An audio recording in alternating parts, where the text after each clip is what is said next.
Alright guys, तो आज के इस वीडियो में हम सीखने वाले हैं स्टैटिक कीवर्ड। स्टैटिक कीवर्ड का क्या यूज होता है, स्टैटिक वेरिएबल्स किस तरीके से बनाते हैं सी प्रोग्रामिंग के अंदर। तो फ्रेंड्स, अगर आप समझना चाहते हैं अच्छे से स्टैटिक कीवर्ड का यूसेज क्या है, स्टैटिक वेरिएबल्स किस तरीके से काम करता है और स्टैटिक कीवर्ड्स का इनिशियलाइजेशन, जो भी हमारे स्टैटिक वेरिएबल्स होते हैं उनका इनिशियलाइजेशन क्या होता है और कहाँ तक उसका स्कोप रहता है, ये सभी सीखने के लिए आप बने रहिए वीडियो में एंड तक। तो करते हैं वीडियो को स्टार्ट। और फ्रेंड्स, वीडियो को स्टार्ट करने से पहले यदि आपने वीडियो को लाइक नहीं किया तो लाइक कर दीजिए, चैनल को सब्सक्राइब नहीं किया तो सब्सक्राइब कर दीजिए और बेल आइकन को दबाना मत भूलिए, ताकि जब भी मैं कोई न्यू वीडियो अपलोड करूं तो उसको नोटिफिकेशन आपको सबसे पहले मिले। तो करते हैं वीडियो को स्टार्ट बिना किसी देरी के। Let's go.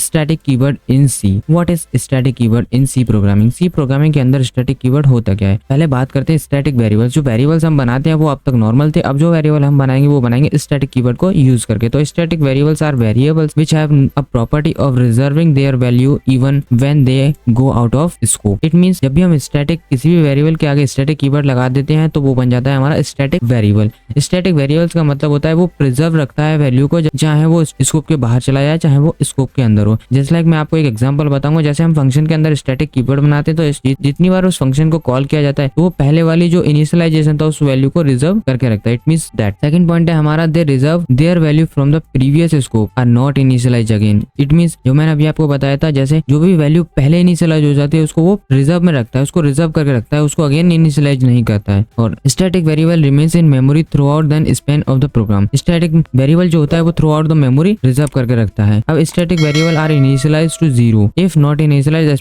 एक्सप्लिसिटली। अब स्टैटिक वेरिएबल जो होता है, जैसे हम किसी भी वेरिएबल को इनिशियलाइज करते हैं तो उसमें जो वैल्यू इनिशियलाइज करते हैं वो दिखती है। अगर कुछ भी इनिशियलाइजेशन नहीं करते हैं तो उसमें गार्बेज वैल्यू आती है। और जब भी हम किसी भी वेरिएबल के आगे स्टैटिक कीवर्ड लगा देते हैं, उसको इनिशियलाइज करें या ना करें, उसके अंदर बाय डिफॉल्ट क्या होता है, 0। जब भी हम स्टैटिक वेरिएबल्स को बना के कुछ भी इनिशियलाइज नहीं करते और उसको प्रिंट करेंगे तो उसके अंदर क्या प्रिंट होगा, 0 प्रिंट होगा। अब in C static variable are only be initialise using constant letter. अब that means if we will do like this. अब स्टैटिक यहाँ पे इंट बनाया, स्टैटिक इंट टाइप का एक स्टैटिक वेरिएबल बनाया जिसका v है इज इक्वल्स टू फंक्शन। अब फंक्शन के थ्रू हम इनिशियलाइज उसको नहीं कर सकते। जैसे यहाँ से फंक्शन कॉल हो रहा है, ये कोई रिटर्न वैल्यू करेगा फंक्शन, तो हम इस तरीके से उसको इनिशियलाइज नहीं कर सकते। If we will initialize static variable by calling a function then this will throw an error. देखो मैंने यहाँ पे बताया आपको, जब भी आप कोई फंक्शन कॉल करते हैं, जैसे हमें फंक्शन कॉल करते हैं, कोई फंक्शन रिटर्न वैल्यू कुछ करने वाला होता है तो हम उसको वेरिएबल के अंदर रखवा लेते हैं, पर स्टैटिक वेरिएबल के अंदर हम ऐसा नहीं कर सकते। अगर हम ऐसा करते हैं तो वो क्या देगा, एक एरर देगा। Static variable are allocate its memory before run the program because static variable wants to constant letter. अब बात करते हैं initialization of static variable. Static variable का इनिशियलाइजेशन, हमारा फर्स्ट पॉइंट है इसमें, if we will not initialize static variable this will initialize automatically with a 0। अभी मैंने आपको बताया था अगर हम वेरिएबल स्टैटिक वेरिएबल जो होता है उसको इनिशियलाइज नहीं करते तो वो किससे इनिशियलाइज हो जाता है, 0 से ऑटोमेटिकली। अब लाइक दिस स्टैटिक वेरिएबल बनाया, यहाँ पे इंट टाइप का बनाया, माय वर नाम से बनाया। If we will print this variable this will print 0। अगर वेरिएबल को हम स्टैटिक वेरिएबल जो बनाते हैं उसको कुछ भी इनिशियलाइजेशन नहीं करते हैं और उसको प्रिंट करने की कोशिश करते हैं तो क्या प्रिंट होता है हमारा, 0। इसका हमारा ये सिंटैक्स है। स्टैटिक कीवर्ड लगाएंगे, हम वेरिएबल का टाइप देंगे, जैसे इंट, कैर, डबल, जो भी हमारा वेरिएबल को उसका टाइप देंगे और देन वेरिएबल का नेम देंगे। और इनिशियलाइजेशन करना ऑप्शनल है, अगर आप कर देंगे तो आपकी जो वैल्यू इनिशियलाइज की आपको वो प्रिंट होगी, अदरवाइज 0 प्रिंट होगा। तो चलते हैं हम इसको कोड आईडी के अंदर समझ लेते हैं किस तरीके से कोड करते हैं, क्या होता है, किस तरीके से कोड रहता है इसका। तो चलते हैं अपनी कोड आईडी के अंदर इसको समझने के लिए। तो फ्रेंड्स, मैं आ चुका हूं अपनी कोड आईडी के अंदर। यहाँ पे हम स्टैटिक कीवर्ड के नाम से फाइल बना लेता हूँ, स्टैटिक कीवर्ड स्टैटिक वेरिएबल नाम से बना लेते हैं। स्टैटिक वेरिएबल नाम से मैंने एक फाइल बना ली, .c लगा दिया मैंने यहाँ पे। और मैं यहाँ पे एक अपना मेन टू स्निपेट लिख लेता हूँ। मैंने यहाँ से मेन टू स्निपेट लिखा, यहाँ पे मैंने कोड अ प्रोग्राम टू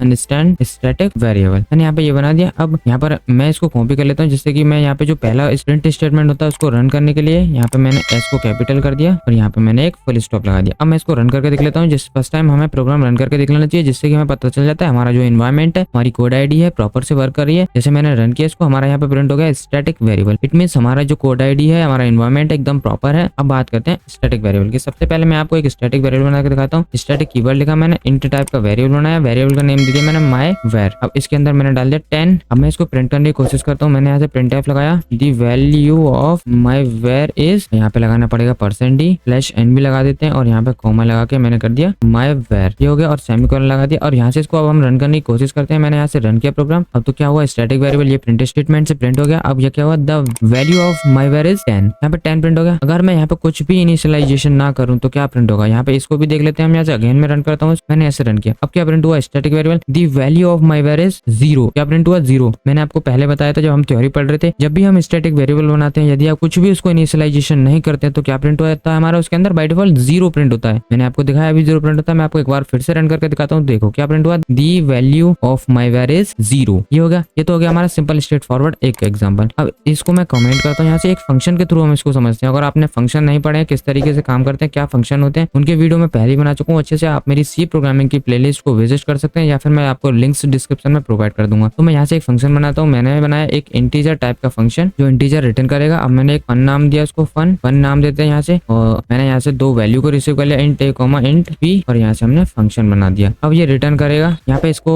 हम करा देते हैं, तो कुछ नहीं करते, यहाँ पे वैल्यू को रिसीव नहीं करते यहाँ से। मैंने यहाँ पे डायरेक्टली करा दिया, मैंने यहाँ पे स्टैटिक वेरिएबल बनाया इंट 8, और जिसके अंदर मैंने कर दिया a इज इक्वल्स टू कर दो क्या, a प्लस प्लस करा लेते हैं, a प्लस प्लस, और यहाँ पे मैंने इसको प्रिंट कराया, प्रिंटफ कर दो the value of a is percentage slash n लगाया मैंने यहाँ से, और कॉमा a करा दिया मैंने यहाँ पे। ये हो गया हमारा। अब रिटर्न स्टेटमेंट भी यहाँ से हटा देते हैं, मैंने यहाँ पे वॉइड कर दिया। ये हो गया हमारा फंक्शन। अब इस फंक्शन को एक बार कॉल करते हैं। मैं यहाँ से एक बार कॉल करता हूँ। मैंने यहाँ पे किया fun1 कॉल कर दिया मैंने यहाँ से, और यहाँ पे सेमीकोलन लगाना, इसलिए ये एरर दे रहा है। मैंने फंक्शन 1 को कॉल किया यहाँ से। अब क्या प्रिंट होना चाहिए फ्रेंड, यहाँ पे मैंने फंक्शन 1 को कॉल किया, तो यहाँ पे जैसे ही इनिशियलाइज होगा ये क्या हो जाएगा, ए के अंदर 0 हो जाएगा 0, और मैंने यहाँ पे इंक्रीमेंट किया तो क्या हो जाएगा, ए के अंदर 0 प्लस 1 कितना हो जाएगा 1। तो यहाँ पे क्या प्रिंट होना चाहिए हमारा 1। तो रन करता हूँ मैं यहाँ से, मैंने यहाँ से रन किया प्रोग्राम, तो क्या प्रिंट हुआ हमारा, दी वैल्यू ऑफ ए इज 1। अगर मैं इस फंक्शन को फिर से कॉल करता हूँ तो क्या होगा हमारा, मैंने यहाँ से रेप्लिकेट करता हूँ इसको, ऑल्ट शिफ्ट डाउन एरो से मैंने रेप्लिकेट किया। अब गैस करो यहाँ पे क्या प्रिंट होगा, यहाँ पे प्रिंट होगा 1 एंड 2, क्योंकि पहले वाली वैल्यू को वो रिजर्व करके रखेगा। यही हमारा स्टैटिक वेरिएबल काम करता है। अगर मैं यहाँ से स्टैटिक कीवर्ड हटा दूं